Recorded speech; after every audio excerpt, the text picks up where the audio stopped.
Mau dia tammatan Madinah, mau dia tammatan Makkah, mau dia tammatan Mesir, mau dia tammatan Maroke, dia mau tammatan Sudan, mau dia tammatan Hadramaut, Darul Mustafa, atau Dumia tammatan Al-Ahqaf, atau apa saja, saya tidak peduli. Saya peduli isinya saya dengar. Manfaat saya ambil, tidak bermanfaat saya buang. Dan tetap guru itu kita hormati. Yang membuat kita tidak menerima perbedaan karena kita tidak belajar. Kita hanya belajar satu pihak, membenarkan diri, merasa diri benar, yang lain sesat. Nah, ini bahaya. Anda berhak membela pendapatmu, tapi anda tidak berhak menyiasatkan pendapat orang lain. Apalagi masing-masing punya dalil, punya dasar, tetapi beda menartikan atau memahami isinya. Sangat penting dalam perjuangan kita harus mensatukan visi dan misi kita.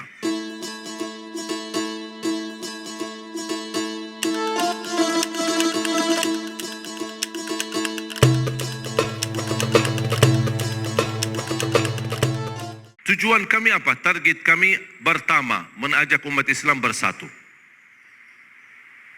Yang sudah lalu, sudah lalu. Tidak perlu dipermasalahkan. Ayo kita membangun Indonesia bersama. Menjaga NKRI kita, menjaga kebersatuan kita, menjaga kebersamaan kita. Ada perbedaan, ada. Apa yang saya sampaikan tidak semua bisa terima. Boleh, itu hakmu. Beda pandangan, beda pikiran, beda otak. Saya tidak bisa maksa untuk menerima apa yang saya sampaikan. Tetapi tetap kita saling menghormati walaupun ada perbedaan di antara kita. Saya suka kalau masuk masjid, selalu saya sesuaikan. Di mana masjid, apalagi diminta jadi imam. Kalau salat subuh saya tanya, kunut subuh tidak? Oh kami biasa kunut subuh, saya kunut subuh. Oh kami biasa tidak kunut subuh, saya tidak kunut subuh. Kami biasa jahar bismillah, saya jahar bismillah. Kami biasa tidak jahar bismillah, saya tidak jahar bismillah. Kami selepas salat biasanya zikir jama'i, saya zikir jama'i. Selepas salat kami zikir masing-masing, saya zikir masing-masing. Sesuaikan. Ini semua perbedaan, tidak mungkin bisa disatukan. Jangan harap satu saat NU sama Muhammadiyah jadi satu. Satu pandangan, satu pemahaman. Tidak bisa. Karena itu lawan sunnatullah. Sunnatullah, Allah menciptakan manusia dengan adanya perbedaan. Kenapa tidak bisa disatukan? Karena beda otak. Dan tidak bisa jadikan manusia satu otak, satu fikiran, satu pandangan. Contoh sederhana, Imam Syafi'i. Belajar agama sama siapa? Muridnya siapa? Imam Maliki. Imam Maliki gurunya, tapi kok bikin mazhab sendiri? Tak pernah Imam Maliki protes. Kok selama belajar sama saya terus bikin mazhab sendiri, enak-enak sih? Tak pernah protes. Tidak pernah Imam Maliki berkata Imam Syafi'i sesat. Beda pandangan. Bahkan Imam Syafi'i sendiri punya dua pandangan. Dua mazhab. Saya pernah baca satu buku, sangat bagus. Sayang sekali belum ada bahasa Indonesia. Al-Imam Syafi'i wa madhabuhul qadim wa madhabuhul jadid. Imam Syafi'i dengan mazhab yang lama dan mazhab yang baru. Kok Imam Syafi'i punya dua mazhab? Ketika saya baca judulnya, kok Imam Syafi'i tak konsisten? Tapi begitu membaca dalamnya, subhanallah, terlihat kekayaan ilmu Imam Syafi'i yang mampu menyesuaikan. Ketika dia berada di Irak, beda ketika dia berada di Mesir. Beda budaya, beda kebiasaan, beda lingkungan, beda suasana. Makanya dia bisa menyesuaikan dengan ilmunya, cocok di Mesir dan cocok di Irak. Saya yakin kalau Imam Syafi'i masih ada, apalagi datang ke Indonesia, ada mazhab yang ketiga yang cocok dengan selera orang Indonesia. Dengan perbedaan itu bukan berarti Islam, memang Islam satu, Quran satu, Nabi Muhammad satu. Apakah dasar Imam Maliki membawa agama Quran dan Sunnah? Dasarnya apa Imam Maliki? Quran dan Sunnah. Terus Imam Syafi'i apa dasarnya? Quran baru beda, Sunnah baru beda atau sama? Tapi kalau memang sama-sama membawa Quran, sama-sama bawa hadis, kenapa ada perbedaan? Bukan beda sumber agama, tetapi berbeda memahami isi Al-Quran. Yang terjadi beda pemahaman, bukan beda sumber agama. Mereka tahu semua kembali kepada sunnah, semua kembali kepada hadis, semua kembali kepada Al-Quran. Tapi memahami isi Al-Quran dan memahami makna hadis. Jangankan berbeda antara Imam Malik dan Imam Syafi'i. Antara sahabat, yang guru mereka adalah Nabi Muhammad sallallahu alaihi wasallam. Yang mereka ahli bahasa Arab murni, yang memahami bahasa Arab, yang memahami isi Al-Quran, tidak perlu dijelaskan. Tetapi banyak hal terjadi berbeza pemahaman di antara sahabat, sedangkan Rasulullah SAW membawa satu perintah. Kisah yang masyhur, hadis yang masyhur, hadis kisah Yahud Bani Quraidah. Ketika Rasulullah SAW memerintahkan mereka, kalian salat asar di Bani Quraidah. Mereka salat zuhur sama Rasul, kemudian berjalan menuju menjalani tugas ke kampung Bani Quraidah. Apa perintah Rasul? Jangan kalian salat asar kecuali di Bani Quraidah. Kalian salat asar di kampung Bani Quraidah. Rombongan sahabat jalan. Di tengah perjalanan masuk waktu asar. Tolong perhatikan kisah ini. Di waktu perjalanan masuk waktu asar, muncullah dua pemahaman. Satu berkata, kami mau salat asar di jalan karena sudah tiba waktunya. Golongan B berkata, mohon maaf, kami diperintahkan Rasulullah salat asar di kampung Bani Quraidah. Beda pemahaman. Mereka berdebat untuk saling menjelaskan. Golongan A yang berkata kami salat di jalan karena kami belajar salat itu lebih afdal di awal waktu. Yang kedua, maksud Rasul salat asar di Bani Quraidah, bercepatlah jalan agar bisa bertemu asar di Bani Quraidah. Ini bagi tafsir, bagi ijtihad. Sahabat golongan B, mohon maaf, kami tidak mau bagi ijtihad, tidak mau bagi ta'wil, tidak mau bagi tafsir. Perintah jelas, salat asar di Bani Quraidah. Sami'na wa ata'na. Sudah selesai. Ini ijtihad, ini tidak mau bagi ijtihad. Ini bagi ta'wil, ini tidak mau bagi ta'wil. Sampai ke salat asar sebagian, sisanya salat asar di Bani Quraidah. Ketika mereka sampai ke Bani Quraidah, sudah tiba waktu maghrib, sedangkan mereka belum salat asar. Salat asar qada, kemudian salat maghrib. Terjadi masalah, perbedaan. Mereka kembali kepada Madinah dan bertemu Rasul. Ya Rasulullah, terjadi silsilah perbedaan di antara kami. Ada yang salat di jalan, ada yang salat di kampung Bani Quraidah, padahal sudah masuk waktu maghrib. Yang benar yang mana ya Rasulullah? Rasul menjawab, dua-duanya benar. Dua-duanya benar. Semua berdakwah di Indonesia, insya-Allah saya yakin semuanya niat baik untuk Indonesia. Silahkan Bapak Ibu belajar. Siapapun yang datang ke tempat kita, tidak usah tahu latar belakangnya. Tidak usah tahu dia tamat mana. Saya tidak peduli tamatan mana. Mau dia tamatan Madinah, mau dia tamatan Makkah, mau dia tamatan Mesir, mau dia tamatan Maroke, dia mau tamatan Sudan, mau dia tamatan Hadramaut, Darul Mustafa, atau dunia tamatan Al-Ahqaf, atau apa saja, saya tidak peduli. Saya peduli isinya saya dengar. Manfaat saya ambil, tidak bermanfaat saya buang. Dan tetap guru itu kita hormati. Dan justru semakin belajar dalam perbedaan, man kathura ilmuhu qalla inkaruhu. Semakin banyak ilmu kita akan berkurang mengingkari perbedaan. Yang membuat kita tidak menerima perbedaan karena kita tidak belajar. Kita hanya belajar satu pihak, membenarkan diri, merasa diri benar, yang lain sesat. Nah, ini bahaya. Anda berhak membela pendapatmu, tapi Anda tidak berhak menyiasatkan pendapat orang lain. Hakmu bela pendapatmu, tapi tidak berhak menyiasatkan orang lain. Apalagi masing-masing punya dalil, punya dasar, tetapi beda menartikan atau memahami isinya.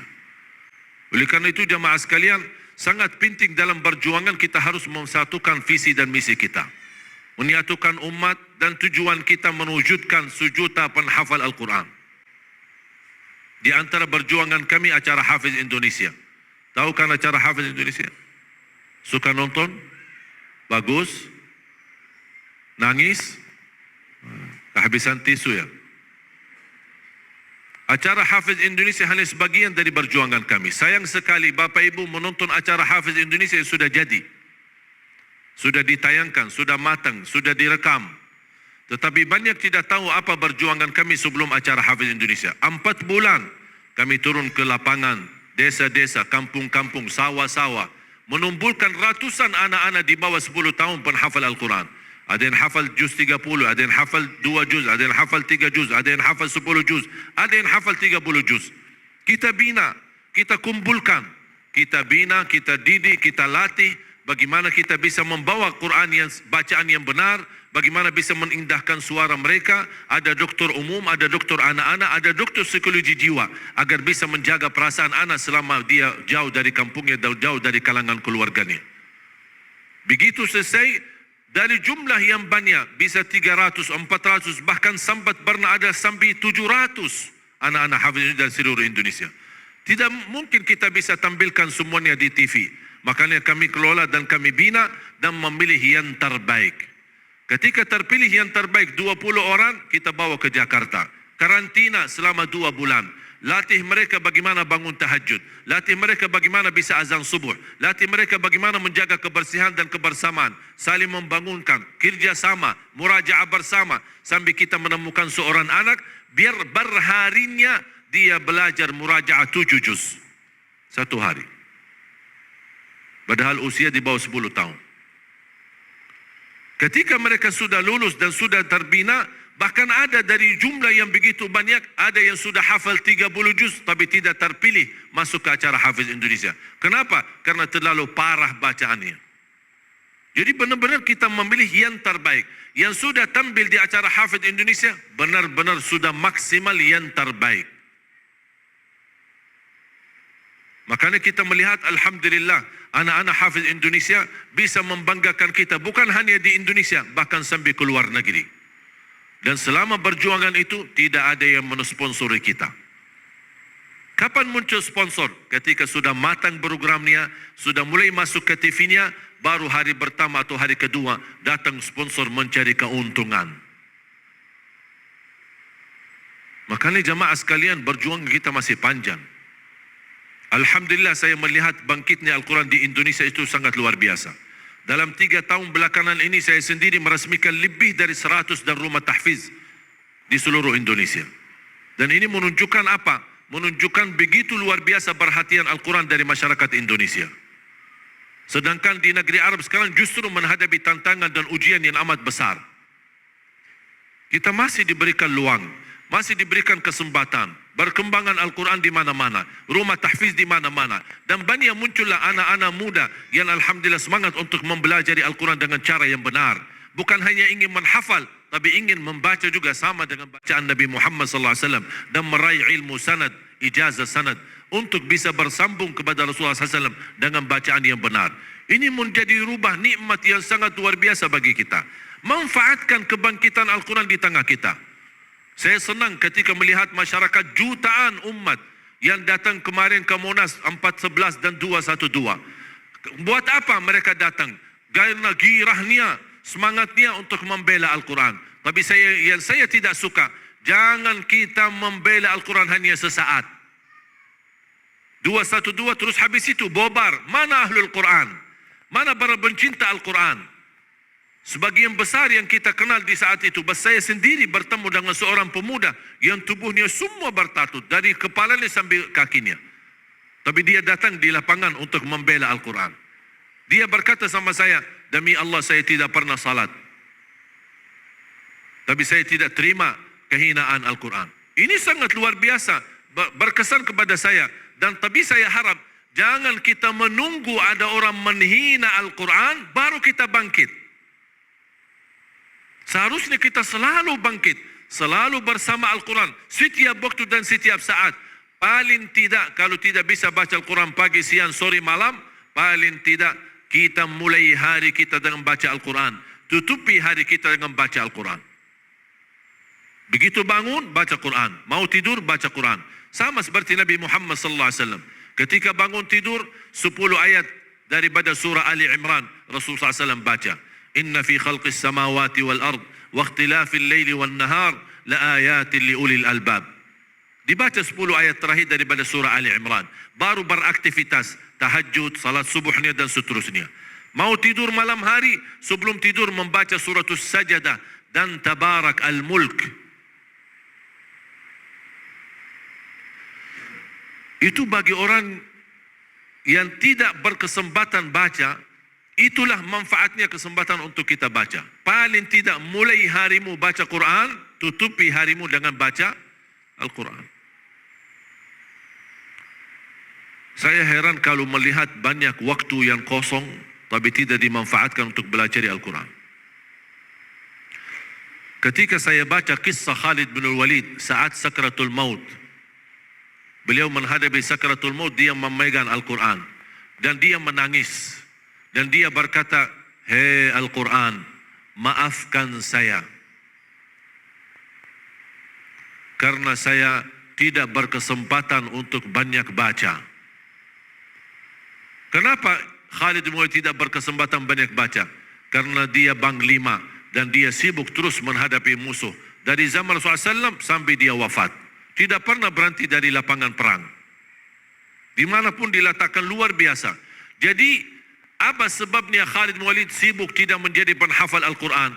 Karena sibuk jihad. Pertanyaan saya kepada jemaah, sibuknya apa? Membebaskan negara Palestina. Oh, itu sibuk. Barangkali ada tujuan, Masya Allah, untuk melepaskan Palestina dari penjajahan Israel. Itu kesibukannya. Kalau itu kesibukannya, insya Allah uzur. Tapi kalau kesibukannya urusan nafkah, urusan kerja, urusan hutang, urusan rumah, itu bukan namanya kesibukan. Itu kewajiban. Makanya kadang-kadang aku heran kalau melihat aktivitas kita terlalu banyak waktu yang kosong tapi tidak dimanfaatkan. Sedangkan mau khatam Al-Quran, sebenarnya tidak perlu waktu banyak. Apalagi bagi orang yang lancar. Saya ingat di masa sekolah, waktu kita di Madinah, karena saya lahir besar di Madinah. Ingat waktu sekolah SMP, SMA, libur kita panjang di Madinah. Sampai 4 bulan libur sekolah. 1 Ramadan sampai 1 Muharram. Jadi semua bulan ibadah libur. Ramadan, Syawal, Zulqaidah, Zulhijjah. Sekarang di Arab libur sekolah. Dari mulai Ramadan sampai nanti habis haji. Apa yang kita lakukan di libur habis ujian nasional? Kita sepakat bersama teman-teman bertemu di Masjid Nabawi. Khususnya di bulan suci Ramadan. Apa aktivitas kita? Sebanyak-banyaknya mengkhatam Al-Quran. Imam Syafi'i rahimahullah wa radiya'an mengkhatam Al-Quran 60 kali dalam bulan Ramadan. 60 kali Imam Syafi'i. Berarti dalam sehari berapa? 2 kali. Mohon maaf Imam Syafi'i, kita di Indonesia ikuti mazhabnya fikih saja, tidak ikuti yang lain. Kita ingin berlomba-lomba bagaimana bisa mengkhatam Al-Quran sebanyak-banyaknya. Di antaranya, waktu masa itu belum ada HP. Tapi saya ada sebuah alat ini yang bisa menghitungkan waktu. Saya coba bersama ada beberapa teman untuk sebanyak-banyaknya khatam Al-Quran. Saya mengaturkan waktu mulai dari 0 dan saya baca Quran. Dari habis subuh sampai zuhur. Habis pas tiba waktu zuhur, stop. Salat, kemudian lanjut lagi baca. Sampai asar, salat dan lanjut lagi baca. Kira-kira saya butuh berapa waktu, berapa lama untuk khatam 30 juz dalam tilawah. Baca. 10 jam. 10 jam bisa khatam 30 juz. Saya punya teman, Masya Allah lebih hebat. 7 jam 42 menit. Khatam 30 juz. Dalam bacaan yang lancar tapi sempurna tajwidnya. Ini bisa dalam 10 jam khatam Al-Quran. Masa dalam 1 bulan tidak bisa khatam Al-Quran? Saya tidak minta Bapak Ibu 60 kali khatam Al-Quran. Saya tidak minta 10 jam khatam Al-Quran. Saya tidak minta 2 kali berhari khatam Al-Quran. Saya minta 1 hari 1 juz. 30 hari 30 juz. Dan itu pun cara bagi orang yang paling malas. Paling malas itu standarnya. Kalau sudah lewat 1 bulan belum mampu khatam Al-Quran, inna lillahi wa inna ilaihi raji'un. Sudah saya doakan saja, tidak bisa yang lain. Dan sangat mudah untuk kita khatam. Saya akan kasih metode. Mau enggak? Tapi semangat khatam ya. Membaca Al-Quran sampai khatam walaupun tidak memahami isinya boleh. Sekali lagi, membaca Al-Quran sampai khatam tapi tidak mengerti sama sekali isinya boleh. Kenapa? Karena ingin meraih setiap satu huruf 10 kebaikan. Meraih satu huruf 10 kebaikan tidak harus faham. Menhayati, memahami isinya, apalagi menamalkan, itu lagi tinggi pahalanya dan besar karunia dari Allah SWT. Berarti baca, walaupun tidak faham isinya, tetap dapat setiap satu huruf 10 kebaikan. Satu hari satu juz, 30 hari 30 juz. Cocok? Siap? Bisa? Satu hari satu juz, 30 hari 30 juz. Saya nasihati, kalau lagi baca Quran, jangan suka lihat halaman belakang. Ini yang membuat kita malas. 600 sekian, kapan habisnya? Yang difikirkan kapan habisnya. Mulai aja belum? Tak usah fikirkan kapan habisnya. Fikir aja, mulai saja. Sejauh apapun berjarak, sejauh apapun perjalanan, kalau kita berlangkah, pasti akan sampai. Sedekat apapun, kalau tidak berlangkah, tidak akan sampai. Baca. Siap? Mau lebih mudah lagi? Mau enggak lebih mudah? Memang orang Indonesia suka yang mudah. Saya sudah 11 tahun di Indonesia. Ini masuk ke tahun 11. Saya sudah hafal prinsip orang Indonesia. Orang Indonesia dah suka ribet-ribet. Orang Indonesia suka yang mudah. Mudah diingat, mudah dihafal, mudah diamalkan, dan masuk surga. Mudah. Dah mau yang ribet-ribet. Amalan pun mau yang mudah, yang ingat, yang enak, mudah diingat, mudah dihafal, mudah diamalkan, masuk surga. Betul? Makanya saya buat metode mudah untuk khatam Al-Quran. Setiap waktu salat baca 4 halaman. Setiap waktu salat baca 4 halaman. Kalau Quran Madinah, sama cetak, sekarang sudah di Indonesia sudah banyak model seperti model Madinah. Kalau setiap satu juz 20 halaman sudah disusun seperti itu. Setiap salat 4 halaman kali 5 waktu berapa? 20 halaman sudah tamat satu juz. Kira-kira cocok? Hah? Siap? Tak usah satu kali sekaligus ya.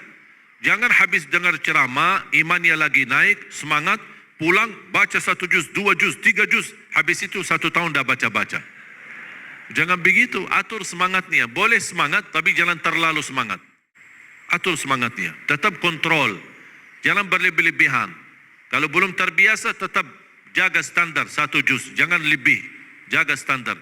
Sedikit demi sedikit istiqomah daripada banyak tapi terputus. Mau lebih mudah lagi? Masih mau? Hah? Saya kasih lebih mudah lagi. 2 halaman sebelum salat, 2 halaman habis salat. Gimana? Cocok? 2 halaman, 2 halaman. Tahu nggak 2 halaman apa? 1 kertas. 1 kertas. 1. Bola balik. Sebelum salat, lanjut lagi 2 halaman, 1 kertas, habis salat. Cocok? Siap? Masih mau lebih mudah lagi? Hah? Masih? Ini cara yang terakhir, 2 halaman sebelum salat, 2 halaman sesudah salat. Itu cara yang termudah bagi orang yang paling malas. Sayang sekali kalau sudah itu pun tidak bisa, Ya Allah, masalah. Mohon maaf jemaah sekalian, memperhatikan Al-Quran butuh tekad yang tinggi.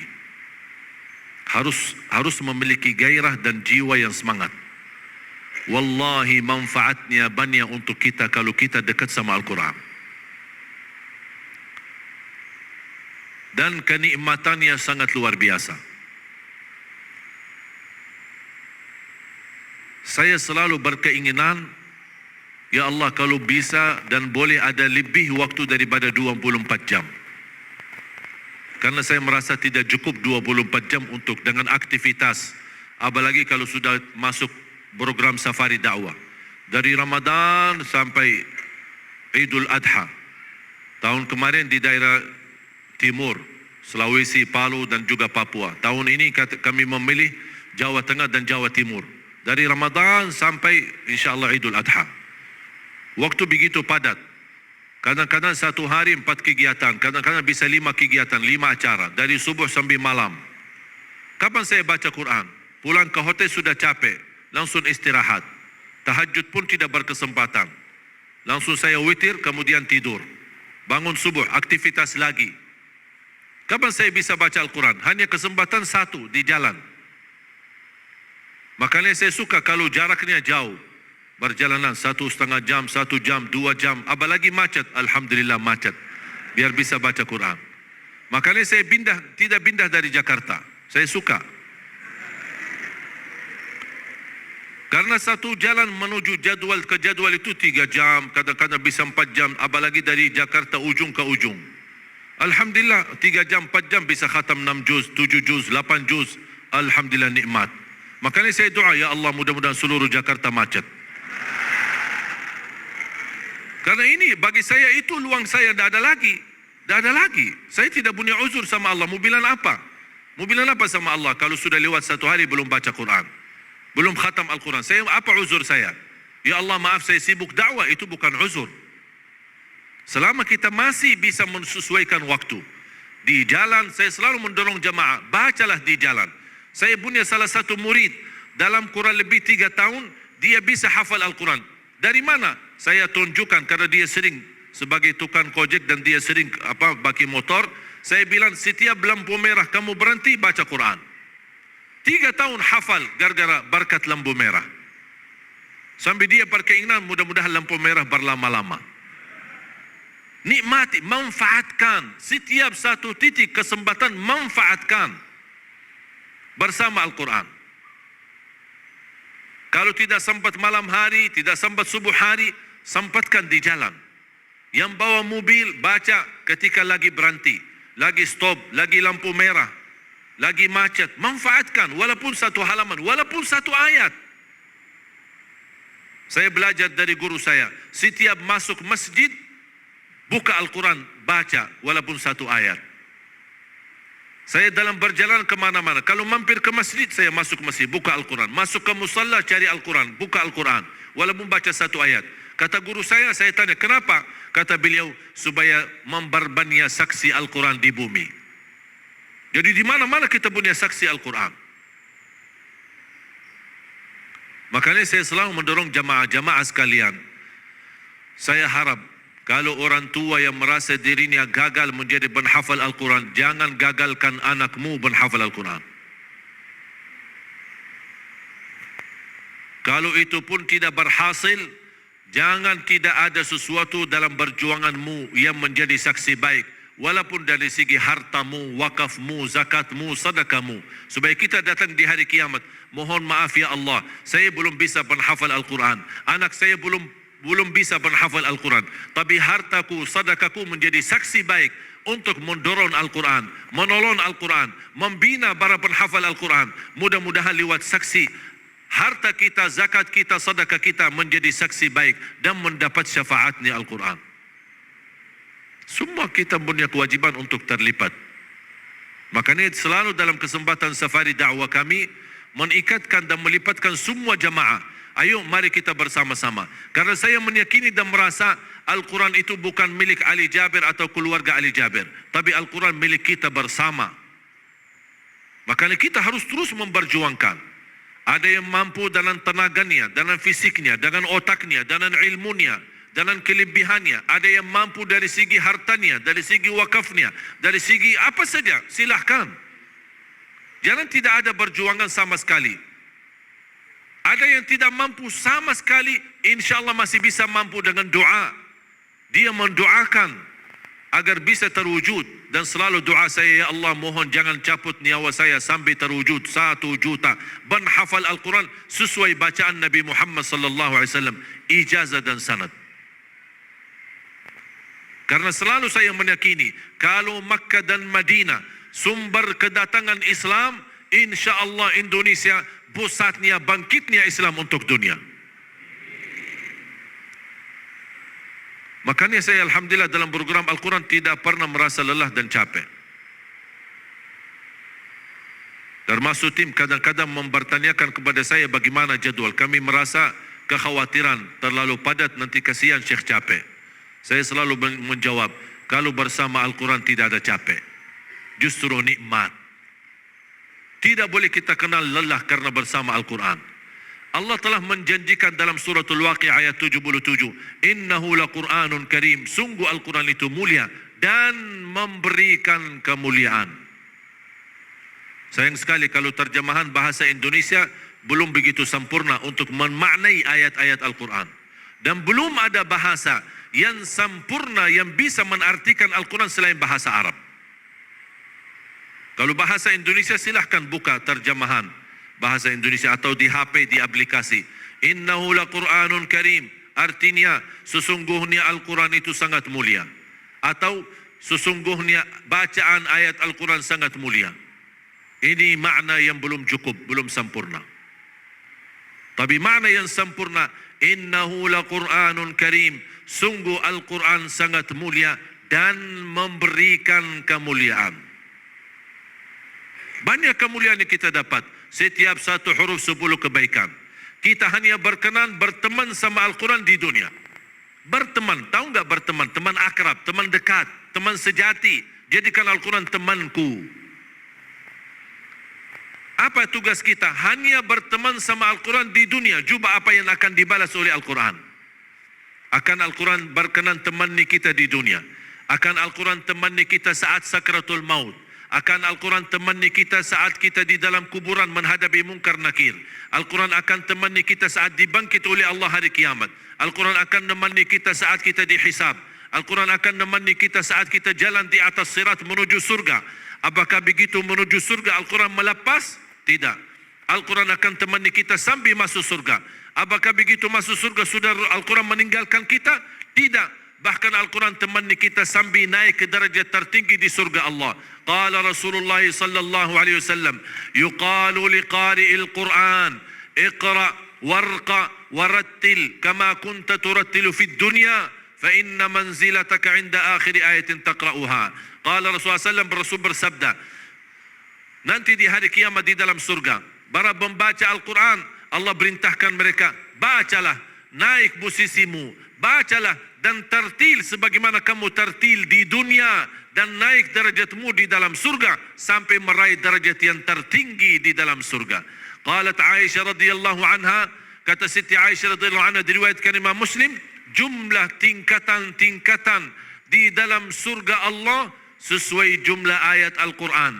Oleh karena itu tidak ada di dalam surga Allah yang lebih tinggi daripada Ahlul Quran. Coba bayangkan, ini salah satu kemuliaan. Kita hanya berkenan teman sama Al-Quran di dunia. Coba bagaimana Al-Quran akan temani kita sampai insya Allah ke Firdaus al-A'la, darajat yang tertinggi di dalam surga Allah Subhanahu wa taala bersama Nabi Muhammad sallallahu alaihi wasallam. Makanya Rasul mengajarkan, "Idza sa'altumullaha al-jannah fas'aluhu al-firdaus al-a'la." Kalau memohon kepada Allah surga, jangan minta surga biasa saja. Tapi Rasul mengajarkan selalu memiliki jiwa semangat, mengharap yang tertinggi bukan yang biasa. Sambil Rasul mengajarkan kalau memohon surga, mintalah firdaus al-a'la. Apa itu ya Rasulullah firdaus al-a'la? Darajat yang tertinggi di dalam surga Allah. Jangan ada orang berdoa, ya Allah saya masuk surga walaupun dekat pintu dah apa-apa. Kok doanya begitu sih? Yang lebih parah, saya pernah mendengar seorang berdoa, ya Allah, kalau saya masuk surga, Alhamdulillah, jazakallah. Ya Allah, saya doa, Alhamdulillah bisa menjadi mulia di dalam surga. Tapi ya Allah, kalau ditakdirkan masuk neraka, tak apa-apa, saya ikhlas. Doanya macam itu.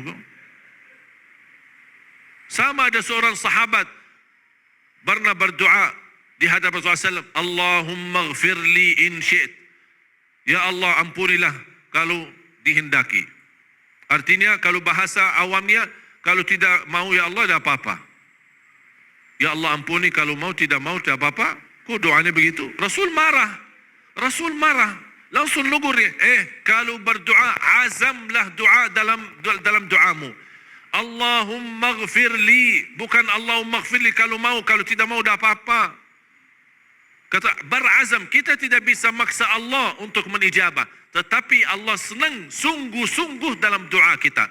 Ya Allah, mohon ampunilah segala dosaku.